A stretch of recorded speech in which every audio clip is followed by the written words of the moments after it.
Asia, the new center of the world game. 1 in 2 football fans globally live on this continent. Here, homegrown legends rise and champions are crowned.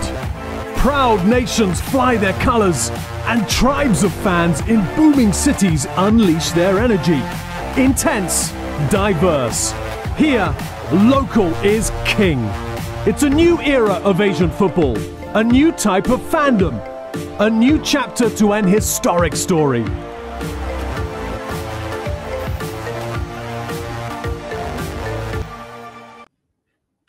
Hello, good morning from Singapore. My name is Jasper Donat. Welcome to Sports Matters Academy. I got the name right this time. It's not the Music Matters Academy, it's the Sports Matters Academy. Jasper Donat, CEO of Branded. We produce lots of events that matter, including Sports Matters, Music Matters, Gaming Matters, Marketing Matters, Digital Matters, Learning Matters, which is where this is. We've just announced that we will be hosting all that matters in Singapore during the Formula One Grand Prix week in Singapore. So look out for more information. 26th to 28th of September, All That Matters is coming to Singapore. Back to today. Sports Matters Academy is a series of virtual events under the Learning Matters umbrella.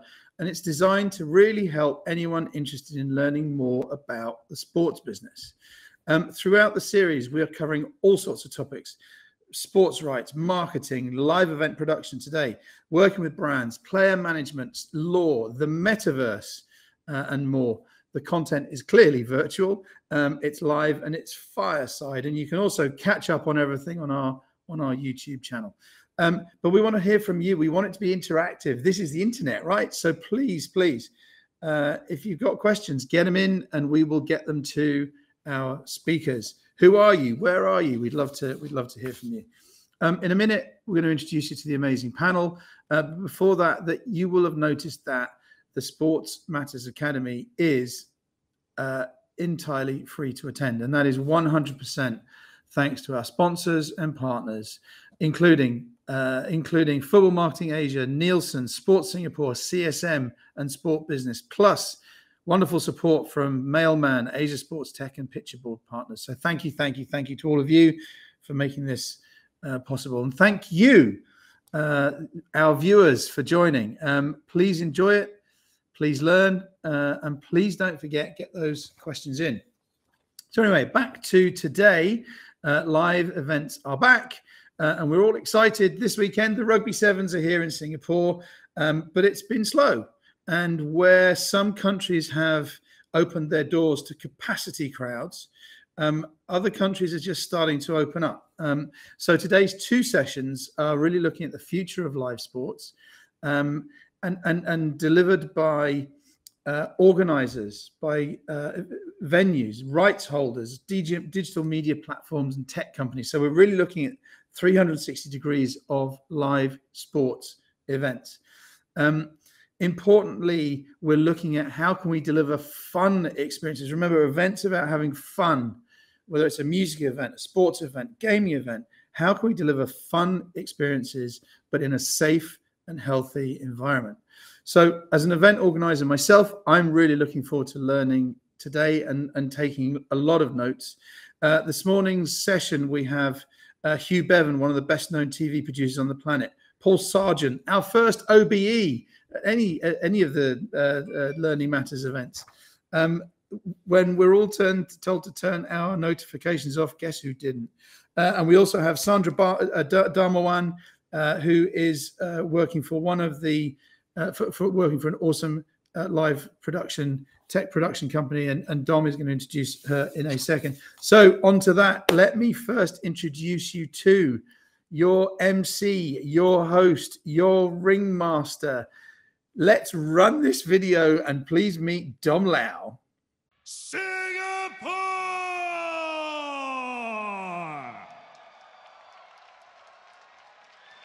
Here we go! Sports Matters Academy, here we go! Dominic Lau, one of the best known hosts in Asia Pacific, also the drummer in Uranus and one of my besties, just to clarify that. Please, would you tell anyone who doesn't know you, who are you? I think importantly for today, where are you? And how did you get to where you are in your career today? Well, first of all, thank you, Jasper, for that awesome introduction. Yes, for those of you that don't know, I am Dom Lau, and I am currently the ring announcer for mixed martial arts, global mixed martial arts media company called One Championship. I'm the guy who introduces the fighters either side, from the red corner, from the blue corner, and new world champion, etc. and so on. So that's my job. I'm in front of the camera. And I've always been in front of the camera. I got my start, much like many people that we know, Jasper, at Star TV, or Channel V, more accurately. I was a VJ at Channel V. I got that, when did that start? 2005, I think it was. So I was with the Fox group, and then I moved over to NBC. I was the host of E! News Asia. I did a stunt with Singtel, hosted their football show, their weekly football roundup show. I had a brief stint doing radio on Asia Pop 40. Music is my first passion. Left them, and now I'm here at One Championship, and I love it. It's great. Fantastic. My final question before I hand over to you to host the rest of the session. You're in quarantine in Hong Kong right now. Oh, look, we've all got our notifications going off at the moment. How much time have you spent in quarantine in the last 2 years? Well, I'm coming to you now live from quarantine. I'm in my quarantine hotel. This would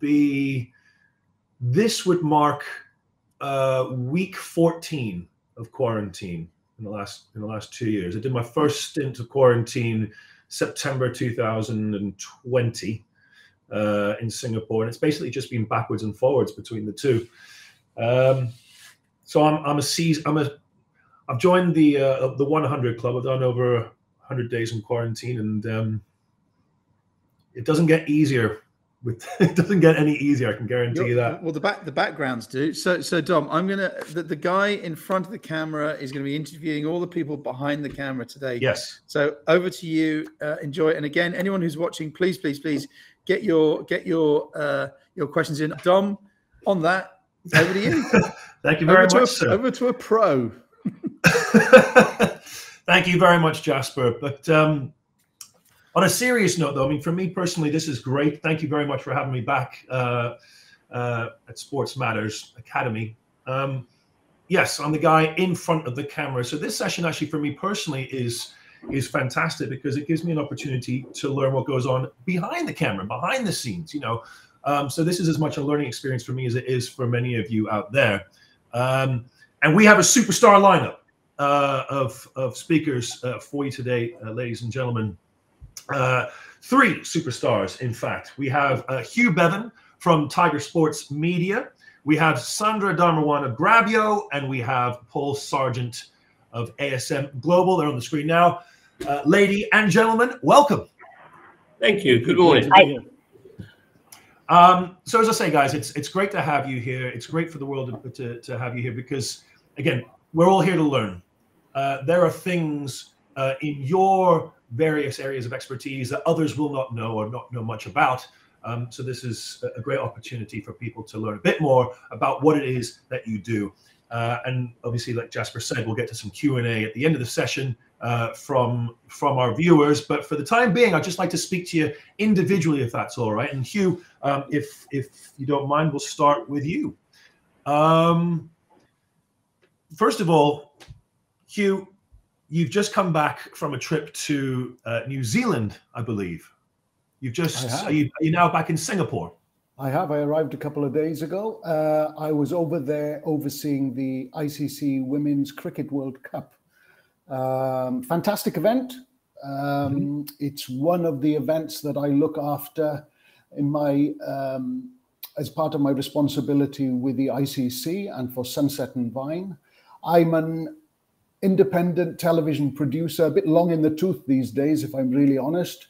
But having said that, I've been very fortunate, and I manage Sunset and Vine's account in the region, and that includes managing their relationship with the ICC, that's the International Cricket Council. So that means basically I oversee the television production, the host broadcast services on all the Cricket World Cups that take place around the world, the most recent of which was the one you referred to when I was in New Zealand. The Women's World Cup, I would put it as being one of the best events that I've attended, irrespective of gender, irrespective of age group, irrespective of event status, COVID or otherwise, in my lifetime. It was sensational. Wonderful country to visit. Standard of cricket was outstanding, terrific entertainment all round. And even if I say so myself, the television production was special. There you go. I'm sure it was you. I'm sure it was, mate. But this isn't what you always did, though. This is. Can you give us a little bit of a walk through memory lane, if you will? I'll have to go back. I'll have to go back a long way. So anyway, my career started way back. You can probably tell from my accent, I'm not from Asia. I come from Wales. And I was lucky enough to start my career way back in the late 80s when I joined BBC Wales as an assistant producer. The timing could not have been better for me. I was very fortunate. I went in as an assistant producer knowing absolutely nothing about television. I did have a passion for sport, which I guess I managed to fool those who were hiring me to give me the job. But I had a passion, but it coincided with a bit of churn in the department at BBC Wales. It was my great fortune that I joined at the right time, was able to learn an enormous amount. I did things probably ahead of my time because of the opportunities that were afforded to me. I was producing and directing within 12 months. I got a wealth of opportunities on the training front, and was fortunate to have a very, very successful time at BBC Wales for about 8 years, until, I guess, opportunity knocks and the draw of working in an international environment appeared. And in the late 90s now, I was lucky enough to get an opportunity to join ESPN Star Sports, initially as a producer, and then from there on became eventually the head of production with ESPN Star Sports, where I remained until about 6 or 7 years ago, if my memory serves me right. So I've been in the region for the best part of 25 years now. Seen a lot of changes, but I've been blessed with the opportunities that have been provided. But I think of myself first and foremost as a television producer, a bit old school, lucky enough to have had the opportunity, obviously, to see events from a variety of different perspectives. But the best of times have definitely been in this part of the world, and particularly working in most recent times on cricket events, where I've obviously been fortunate to travel the world and oversee a variety of World Cups in different places of different scales and sizes. That's fantastic. Very well traveled, Hugh. I'm just curious, when you talked about your start and saying that you didn't have much or any experience in television or in production, but you were still able to get that job with BBC in Wales. Would you say that it's more important, or would you say it is important to at least have that passion, certainly if we're going to be working in the arena of sports, to be passionate about sports, to be a sports fan? For me personally, yes, first and foremost, it's important to be a sports fan. You've got to sell to me. If you were looking for a job opportunity, you've got to convince me, I guess, first and foremost, that you have a passion for sport. If you've got that, I think it'll carry you a long way. I happen to be a sports fan to the core. I played a lot of sport at school. I was a sports fan. I went to see Cardiff City for years with my dad. We were season ticket holders. And, you know, I had it ingrained in me, if you like, culturally. But having said that, quickly learned that having sport alone is not enough. It definitely helps.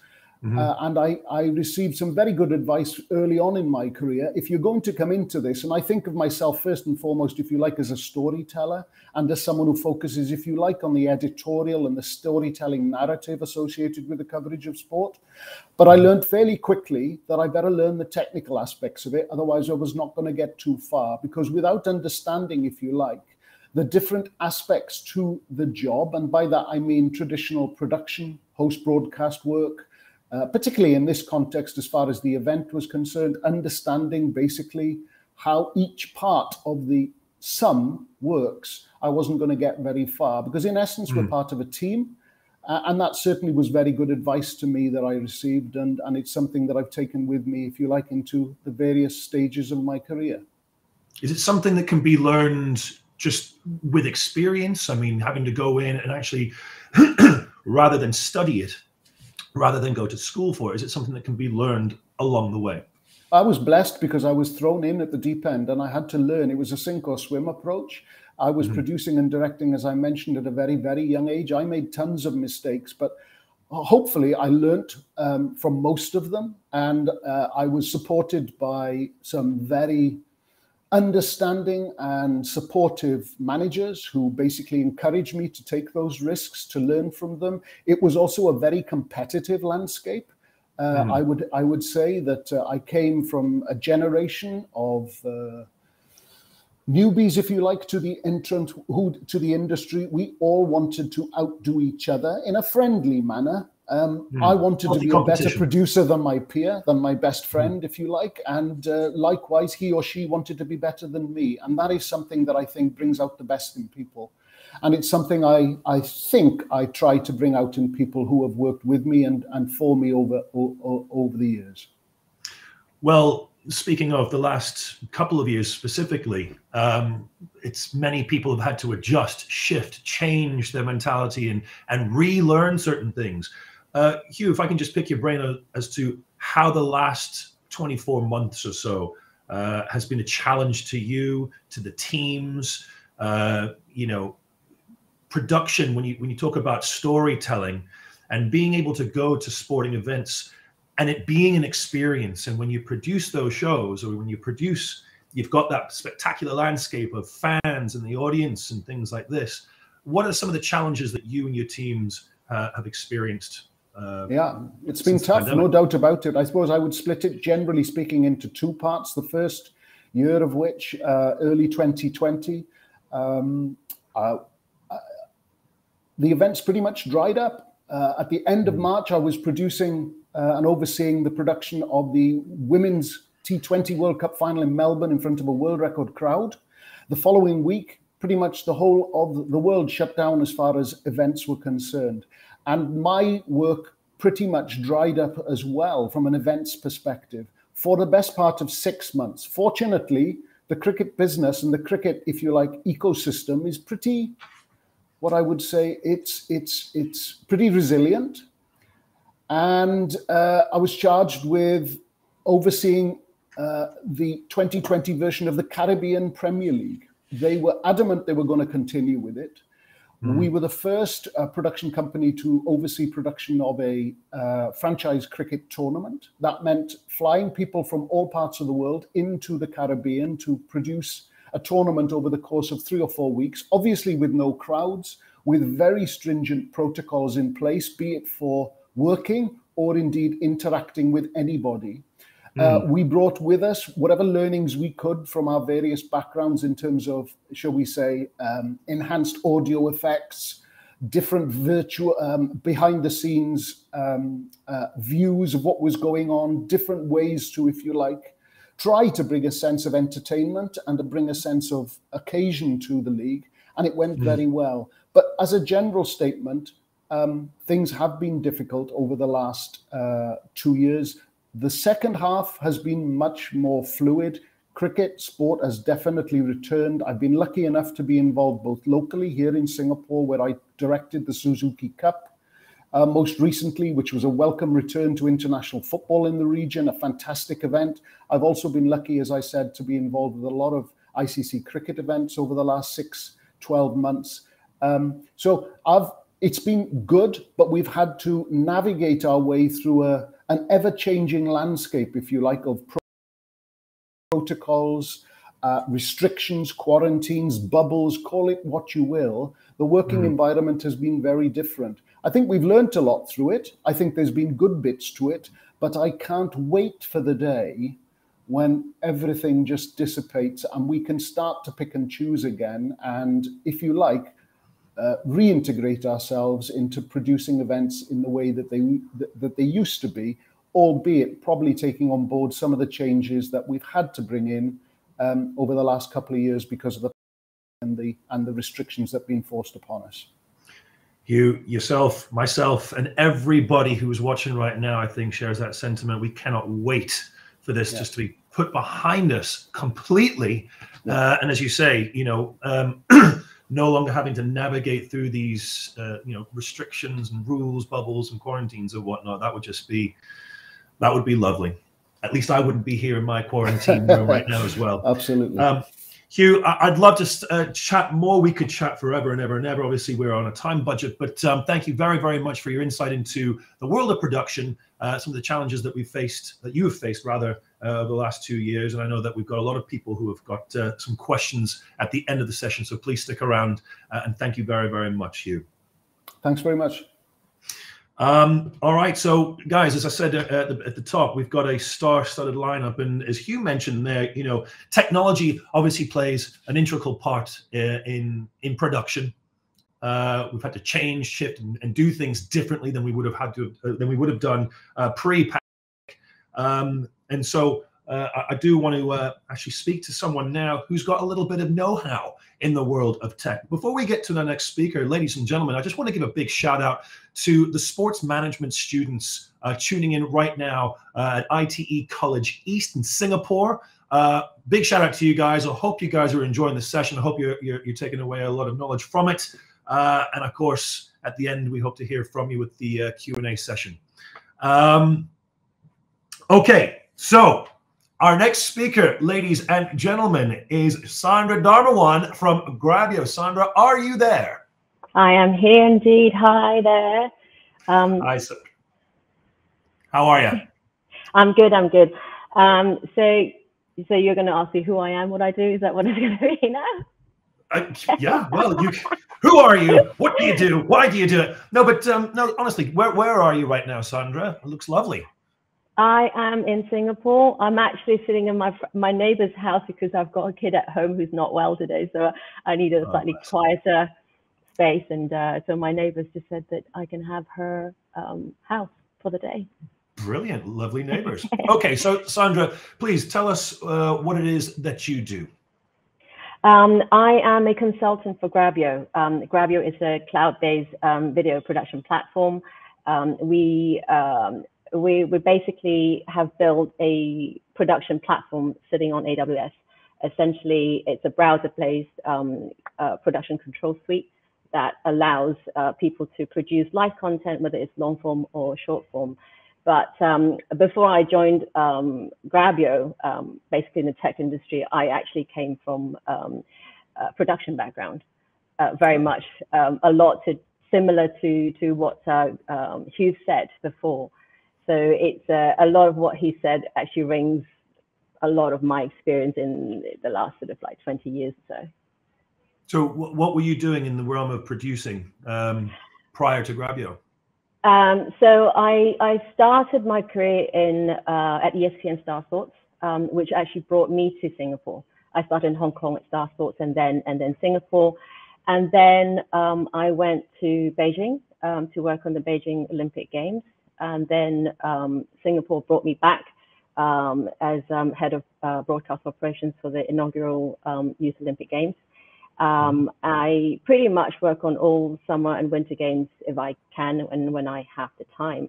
So so prior to Grabyo, it's mainly my roles have been and my experience have been in broadcast operations, production, major sporting events, and working for sports event companies and ESPN, where I spent my first 10 years of my experience actually, and building up that from PA all the way to AP and working on events and Asian X Games and all that going around Asia. It's been, yeah, that's pretty much. Wow. Yeah. Very colorful. This is almost like a reunion. I love it.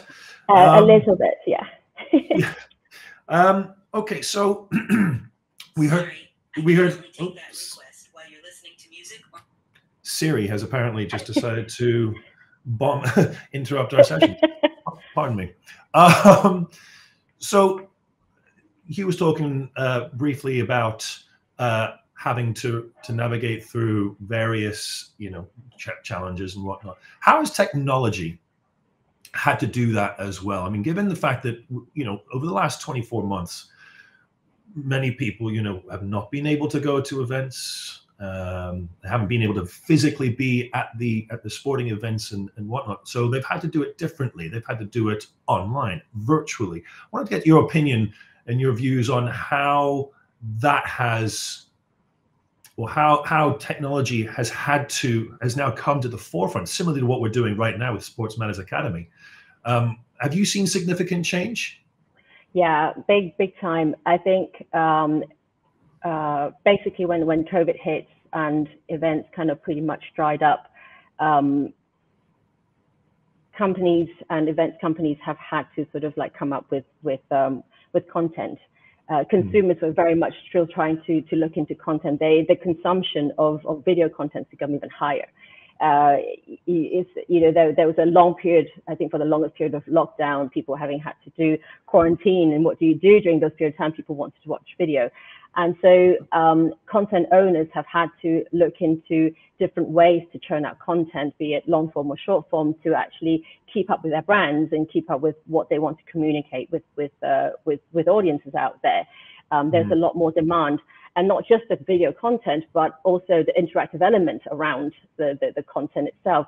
Then you've got a lot more comments coming out of video content, a lot more polling, and it's just, how do you communicate, right? So basically event owners and content owners out there have had to look into new technology. But if you think of the older workflow, a lot of time people have to go into a space to do the content together. And that was the old way of doing it. But then they've now gone into a situation where you can't, and sometimes you can't go outside because you're locked down. So what do you do? So basically new workflows have had to come in. But at the same time, it has to be collaborative. It has to be dynamic. And so there's been a lot more new ways of having to come up with new content, and people have had to adapt into new formats to engage audience. There is one word, as I hear you describe that to us, there's one word that springs to mind, and that is metaverse. I mean, that is the word on everybody's minds, certainly through the course of the last 24 months. To those of you that might not be aware or know what it is, I have one of these virtual reality Oculus goggle things, right? A VR. And it's allowed me to still be able to experience certain events, albeit in the metaverse. Could there be a potential for perhaps some sort of hybrid between being live at a venue and or being in the metaverse?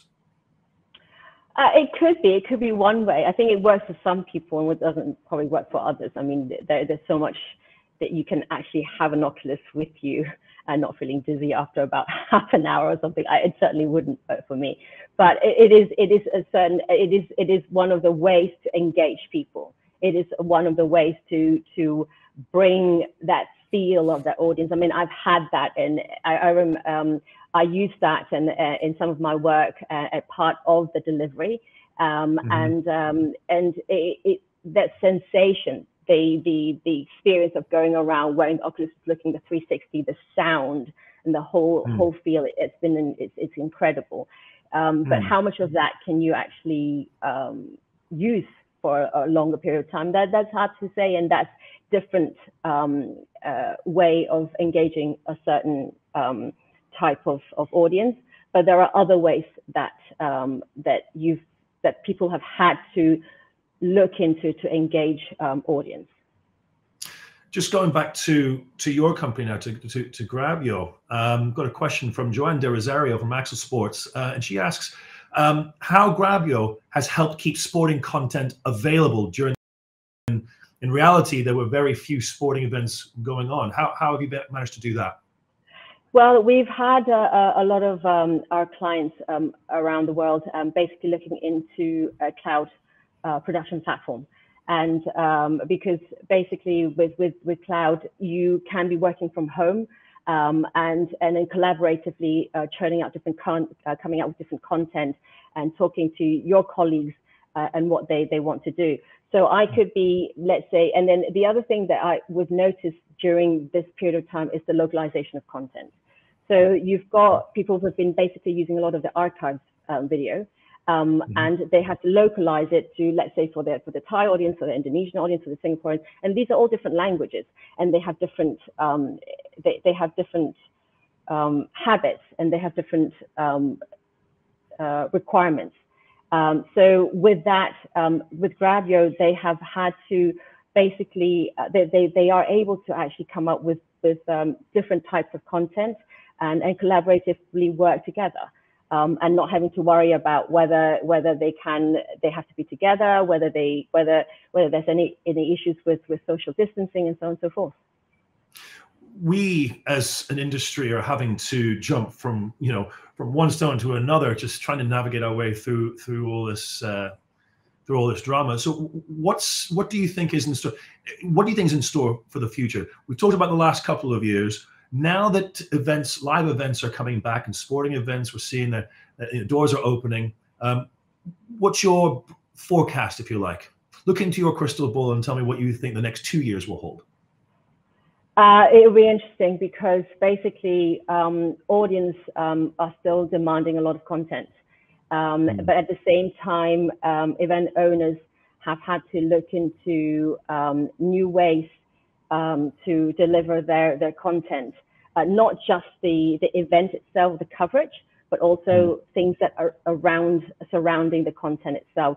Let's say from the athlete's arrival to what they want to eat and how they do the exercise routine. A lot of this, but at the same time, there's a limitation of budget. So with Grabyo, with the cloud-based platform, it's a lot more dynamic, and you can do all of this together, and one platform can actually help you. So I think that moving forward, that will be a collaborative workflow on the event itself and everything else around it. I think one of the things, just coming from, you talk about you've had to provide new content, if you like, when there was very little sports and events going on. One of the things, just from a personal standpoint, like for example, with One Championship, when we didn't have an audience inside the arena, we were able to hear the cornermen talk to the athletes in real time, hear what they were saying, given the instructions, do this, do that, etc., and so on. And it was very, very interesting to hear them, because you don't have the crowd screaming in the background. And I just wonder whether or not, now that we do have the fans coming back into the arenas and into the stadiums, whether or not fans watching at home are going to miss that. You know what I mean? If they're going to miss having that extra bit of content that they would have never gotten before, and which actually we stumbled upon by accident purely because we didn't have live audiences there. And it's not just that, but sometimes, I mean, we've had in the past where we go and ask, can we actually mic you up and do it? And then and the federation will say, no, you can't do that because we wouldn't want you to hear it. But like you say, during the no crowd, and it's just by chance that we can pick up the audio, then we are able to actually create that content. So it is interesting to see where we go from here and what content we can keep by sheer luck from the past, and what it kind of goes back into the traditional workflow of traditional content we've had. But I think that this will be an interesting period where we look into how much more we can actually create creatively, and what the audience demands. It'll be very interesting to see what happens between, technology, live events, and seeing how, they merge in the next couple of years. Sandra, thank you so very much for your time. Again, We are on a time budget, but please do stick around. We'll have some Q&A at the end of the session. Thank you very much, Sandra. Okay, ladies and gentlemen, moving on to our final speaker of this session, Paul Sargent, who is from ASM Global. Paul, are you there? Yes, sir, there you are. Welcome. Thank you, Dom. Good morning to you. Thank you very much. Good morning to you, sir. So, yes, you know the drill. If you wouldn't mind just telling us a little bit about yourself, what you do, and how you've arrived at the position that you're at now. Yeah, look, terrific, and good morning to everyone. Probably first, just let me touch about ASM Global, and as we've only recently opened our office in our Asia office here in Singapore, which is where I'm talking to you from today. ASM Global is the world's leading venue and event management strategy company, and basically we connect people through the power of live events. And how have we missed live events over the last couple of years? I think it's been a stark reminder of how important live events, whether it's sport, entertainment, or anything else, how important they are in our lives. Whichever age group you're in, we all love going to live content and live events. We employ over 60,000 people globally. So we've got 60,000 people that have careers in venue management. And it is a career. I've been on a 40-year career path, but it's a fantastic career in venue management. Gets you around the world, gets you involved in some of the most incredible events, meet some of the most amazing people, whatever your talents are. And I'm going to touch on some of that in a moment. But we're in 5 continents and 338 venues of stadia, arenas, theaters, unique venues, convention centers, exhibition centers around the world. We've got, 2.5 million seats under management, 2.2 million square meters of prime retail space falls under our management. And we attract about 75,000 major events plus each year, with over 200 million people that come to events at the venues in which we operate and manage. So it gives you an idea of the scale of our business, but also the industry more globally. What a massive industry it really is. And when I say managing venues, there is a lot more to it than probably meets the eye. You know, we manage the financial, commercial, and operational components. All of these things that come together in this real complex web to make events happen. All the stuff that's going on behind the scenes that we all take for granted. You know, no one just turns up with a big golden key and just turns it and make all this stuff happen. Yeah, there are days, weeks, months, and in some cases years of planning that go into making events happen safely, commercially successfully, and you know, and in many circumstances, it's got to be profitable as well. So we have to be mindful of how you bring all of that together. So for us, we do that, whether it's through event bookings, selling sponsorships, premium seats and suites, merchandising, food and beverage, car parking, anything that's generating revenue. And in the meantime, looking after security, sustainability, cleaning, safety, technical issues, ICT, all of the things that come together behind the scenes that have all got to come together to deliver an event, a live event for everyone. So we're heavily involved in that, but we're also heavily involved in supporting our industry. So in all our associations in all around the world. And that is providing our input through our industry training associations that we're involved in, briefings, seminars, congress, various things like that. So we're actively involved in developing the industry as well, and offering and opening opportunities. And I mentioned careers earlier, opening up careers in what, as I say, is an incredibly exciting business.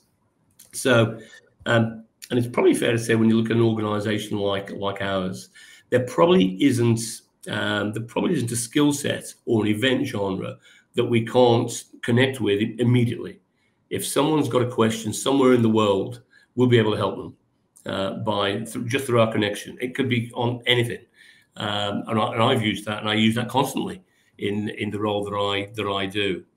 So talking about the role that I do, I'm the EVP, the Executive Vice President for our operations in Asia and the Gulf, in the Gulf region. We opened our office here in early January. So there is myself. I work alongside a guy named Ed Sanderson that many people watching today will know, and most people know Ed, to be honest, as I'm quickly learning. Ed's our EVP of our venue development across Asia, and another gentleman, Alicius Orlando, and Alicius is responsible for our content development in our convention and exhibition business. So we'll be expanding what we're doing in our footprint in Asia as we develop. We've only been here since January. The plan was to be here pre-COVID, but we know, like a lot of businesses, everything got put on the back burner for a period of time.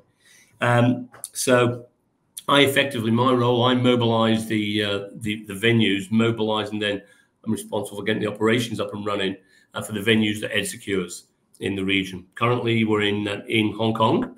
Yeah, I'm sure you'll see when you're let out, Dom. You'll be able to see the skyline being graced by the development of Kai Tak Sports Park. Yes, we're heavily involved with Kai Tak, with our team on the ground there. Shenzhen World opened in November 2019. A magnificent facility. I think it's 400,000 square meters, moving on to 500,000 square meters of exhibition space in Shenzhen. Kuala Lumpur Convention Center, we've been there for 20 years now. I would say at least 20 years. So we're here to grow our business further and basically support and guide venue owners in making their venues successful. Whether they're new venues that they've got on the drawing board, or existing venues. Yeah, so we're not there to take over. We're there to provide advice and guidance in that space to help them develop their assets. So yeah. I also, I suppose, in my spare time, I'm on the board of our APAC Venue Management Association. So we have an association that represents venues across the region. So I chair our membership and marketing committee. I'm on an executive board, and I'm an instructor at a school. And it's probably the latter point there, being the instructor in the school, that is one of the most enjoyable experiences. Yeah, in terms of helping develop students and people new to the industries. They want to build that career, and we through the school we do an awful lot of that work to help get people into the industry and show them what it's all about. That's fantastic, Paul. Wow, there was a lot to digest there. Thank you very, very much indeed. You say, first of all, a lot of moving parts. A lot of moving parts in what you do and what your team does with ASM Global. I'm just so curious because obviously, as a sports fan or as a live events fan, people love the experience. They love going to a concert. They love going to a football match or something. And so I'm very, very curious as to what that's meant. What has essentially happened in the last 2 years when you've essentially got people going, well, sorry, doors are shut, can't have live events anymore. What was your strategy? What did you then have to do as far as damage control was concerned? Because the other thing I'm curious about is, as you said earlier, these events can take months, weeks, months, sometimes years to plan. Yeah. And if a client of yours has got something that they've got in the pipeline for, that requires 2 years of planning, and you're going, well, all of a sudden we've got this on our hands. What then happens? Is there a backlog, for instance? Yeah, look, there is pent-up demand, that's for sure, without any shadow of a doubt. But let me come back to your first point in terms of what have we done for 2 years. Well, we certainly haven't sat on our hands. That's for sure. We've been blessed by having the most incredible supportive employer that you could have wished for. Yeah, have they done it tough? Have we done it tough? And we've all had to do our bit. Absolutely. But I've got to say, I couldn't have worked for anyone better than ASM. And I'm saying that because I mean it. Yeah, over this last couple of years, that they've really recognised that the biggest asset of the organisation are the people. Yeah, that the IP sits with the people that make these things happen. And they've recognized that and been incredible in dealing with that. So what have we been doing? Yeah, I chaired our environmental hygiene committee. Right from the get-go, we recognized that, you know, we had people coming out of from all directions, trying to sell us snake oil, basically. That was, whether it's chemicals, equipment, services, all this will deal with COVID and treat COVID. And you know what? A lot of it didn't. But how do we assess that? You've got a big organization. How do you capture all of that and make informed decisions? So we very quickly moved to that position where, setting up our assessment panel, I chaired that with a bunch of other expertise around the organization. We created a guide that we're very incredibly proud of across globally, called Venue Shield. Yeah, how do we come back safely? So yes, we've got to wind down, but then we've got to come back safely. And whether it's through the air conditioning that's been dormant for 12 months or 18 months, whether it's the cleaning regime, the F&B regime, whatever it is, how do we do all of that safely and make sure that when we do come back, we're compliant with all of the different regulations. And one thing we've discovered over this last couple of years is every country does it different. Yeah. And as frustrating as that might be at some times, those people in the health departments have had jobs to do. Yeah, and thank goodness they've been doing them well. But we've had to comply with regulations and requirements and work with governments, around the world, because they've been really under the pump, overstretched, under-resourced, with something they've never dealt with before. So it's no use us arcing up and being difficult and ranting and raving. The approach we've taken is actually to work with them. Yeah, what can we do to help? Yeah, Venue Shield is kind of part of that to get us to help. But there's no one size fits all, though, is there? I mean, as you just said, certainly here in Asia, there's so many different markets, you know, and you've got to shift, you've got to adjust, you've got to pivot slightly for each one. Yeah, there is no one size fits all, and neither should there be. Yeah, and we recognise that. And again, come back to one of the benefits of being a global organisation is you can quickly learn from that. You can learn what's going on elsewhere in the world and share that information, because nobody wants to see anybody fail. So we share that information to help move forward, as we've done, creating the documentation that we've done, so that we can all reopen safely. And we don't want to go back to the days of being closed and all of that goes with it. So that's been part of a really big part of what I've been doing over the last couple of years. There've been other stuff as well, because you can't just walk into a venue, a stadium, an arena, or a theatre and just flick a switch and it all works back like it did 2 years ago. Everything's got to be checked. Everything's got to be back in working order to make sure it's safe to open the doors in the first place. And then some of the challenge we've found is making sure our people are event fit. And they're rusty as well. The people are rusty as well. A lot of people have left the industry. We've got to retrain people. We've got to bring people back into the industry, because we have these wonderful buildings, but they don't operate themselves. They operate because people make them work. So we've been getting ourselves event fit as well. What would you say then are the differences in management? Or when I turn on the TV and I see the Etihad or St James's Park at full capacity versus out here, and I know it's wonderful news that, for example, the rugby sevens are happening this weekend in Singapore at the National Stadium, but it won't be filled to capacity. What are the differences and why between what's happening in the West and what's happening out here in Asia? Yeah, look, we've seen it's been different over the last 18 months since venues have started to come back. From events you mentioned earlier, playing in front of an empty venue, which is wonderfully weird, and to where we are now in different parts of the world at different stages. We have to react to and work with what our health authorities and governments are where they're prepared to go, and what they tell us effectively. So we aren't leading that. It's led by government. We can advise and give our input into that, and we've seen different countries are in different places. It's so we're reacting, if you like, we're reacting in the best way we can to be able to deliver what governments are looking for and help them in that decision-making process along the way. And we are all, we will, I'm sure, in the not too distant future, I'd like to think, here in Singapore, back to being at capacity. We've got to take baby steps. They took baby steps in Europe before they got to full capacity. And when we turn the TV on and see that, there's 50,000 people at St. James's Park, that hasn't just happened by chance. There's been an awful lot of work that's gone on behind the scenes to get to that position in the first place.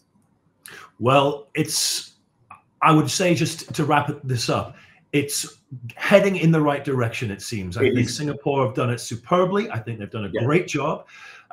One Championship, of course, we had our 10-year anniversary event a couple of weeks ago on March 26th. And as you just said, it was fantastic being able to say, ladies and gentlemen, and there actually being ladies and gentlemen in those seats. It was amazing. Absolutely. And I think we're heading in the right direction with the Rugby Sevens this weekend. And of course, the F1's going to be coming up and everything else as well. So it's exciting times, certainly for live events coming back again. Absolutely. Yeah. Thank you very, very much, Paul. Right. I'm going to ask, if they're still there, everyone to come back. Hugh, Sandra, Paul's still there. And where's my man, Jasper?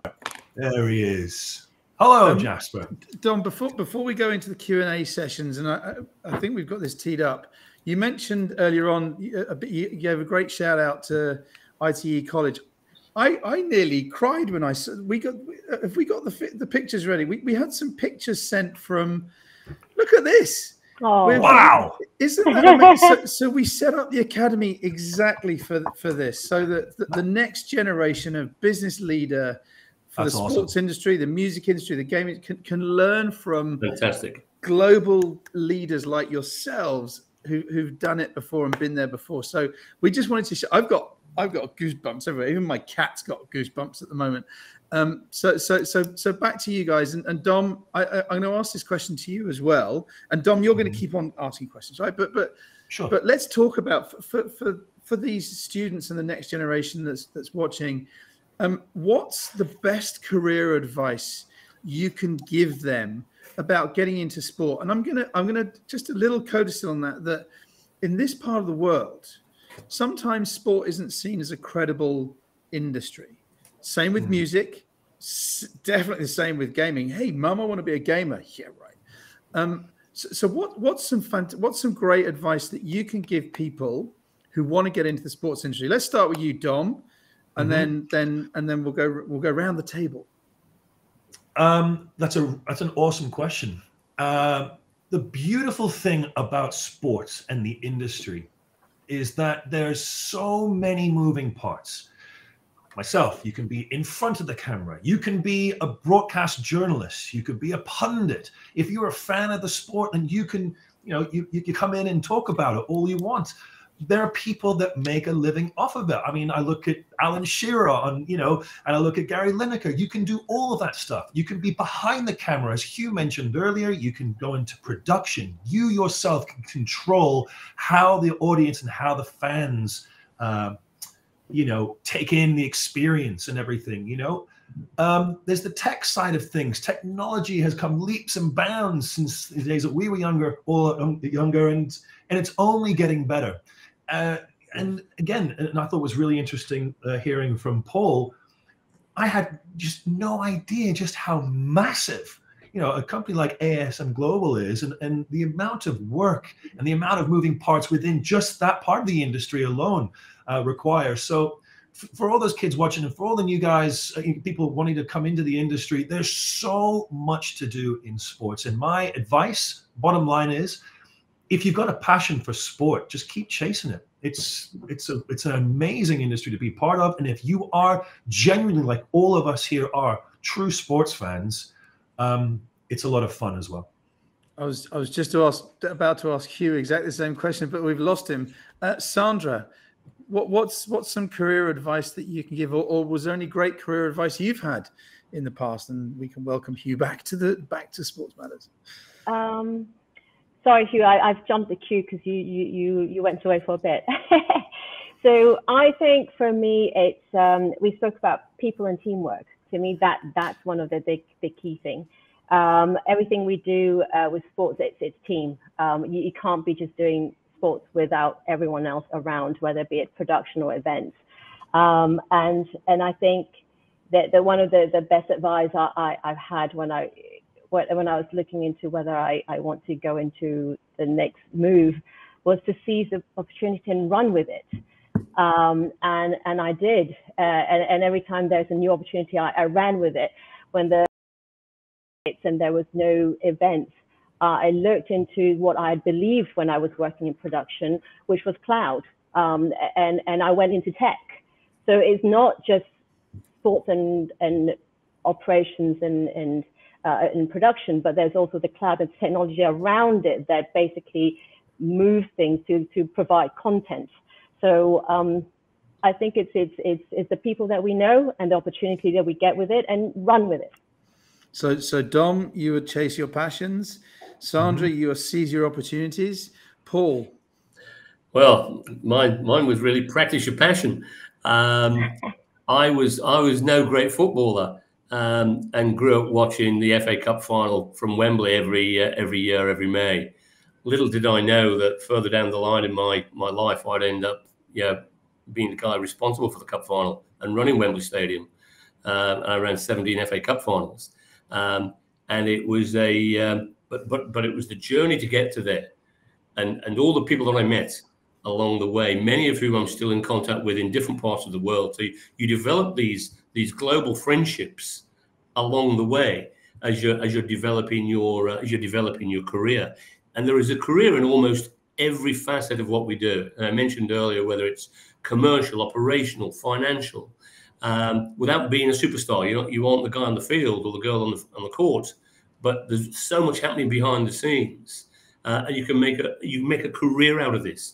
And I think it's one of the things that's lost at the moment is that people have careers in hotels, they have careers in other things. You can have a career in sports, venue management, sports management, that take you everywhere. It is wonderful. I've been doing it for 40 years now, and I'm at the other end of my career, but I've had a blast over the last 40 years. Fantastic. And as I said earlier, you're also our first OBE speaker at any of our Matters Academy events. So thank you so much for joining us there. Hugh, welcome back to the Sports Matters Academy. Same question to you. So we've had chase your passions, be passionate about your passions, seize opportunities. What advice can you give without using the word passion? I don't think I'm going to be able to be honest with you. It is about passion for me. I mean, I wanted to be a professional sportsman. I think most people start off with a dream in their lives. I thought I was going to be playing football for Cardiff City at one stage, but that wasn't to be. But I got the next best thing. It became an incredibly sexy career for me, something that was really aspirational. I think I alluded to this when I was speaking earlier about the fact that it gave me a million opportunities to be involved in a career that provided opportunities. It allowed me to interface with audiences, to interact with some of my heroes. I mean, there I was going out, covering sports, meeting people who I could only have dreamt of meeting before.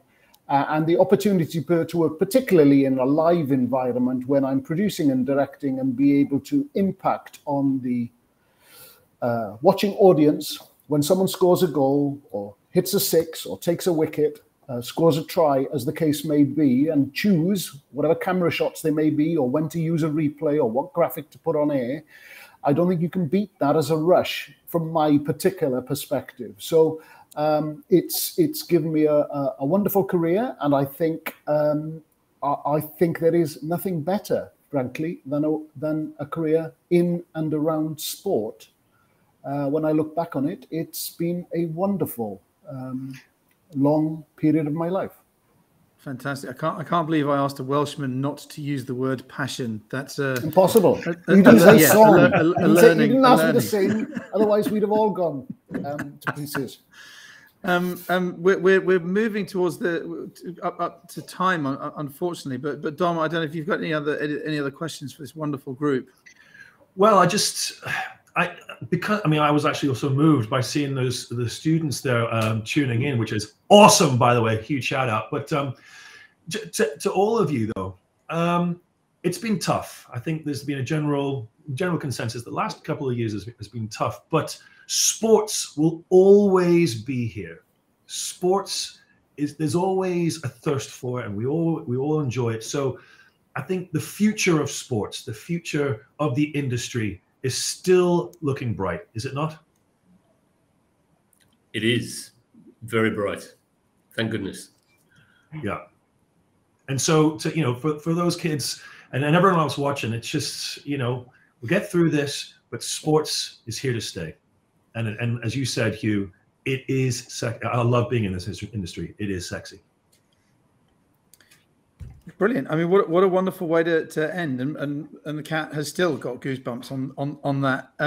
Look, we could talk about this forever. I've written a few notes, but really, all of us can't wait to be producing that amazing experience again, where you've got the full stadium, people side by side having fun with their friends. It's about the fun, right? I mean, whether it's sport, music, it's about having fun. Paul, you said earlier a great comment to get event fit, and I think we're all kind of doing a lot of training in the background, getting ready for those days again in this part of the world where it's opening up slowly.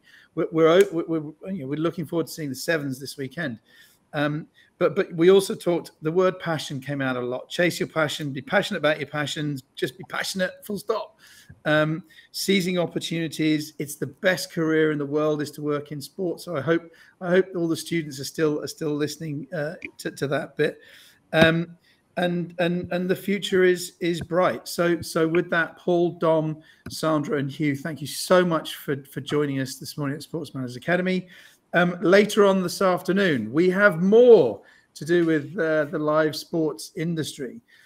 We have Beatrice Chu, who is from Press Play. She's a creative producer. She produces opening and closing ceremonies for events. We have Raphael Jordi. He runs the operations for Football Marketing Asia. He organizes massive football tournaments all over the world. We will also hear from the organizers of this weekend's sevens, what to expect at the Rugby Sevens. Plus, also, we will hear from the Super League Triathlon. The grand final of the Arena Games Triathlon is coming to Singapore. It's Global Esports World Championship. So it's part hybrid, part online, part live. So we'll be hearing about how that is being produced as well. So it really is exciting times. So thank you again to all of our speakers. Thank you to all of our wonderful, wonderful sponsors and partners. And thank you to everyone who joined in ITE. If you're still there, thank you for joining. It's brilliant to see those pictures. We're all very grateful. We'll see you at 4 o'clock this afternoon. Don't be late.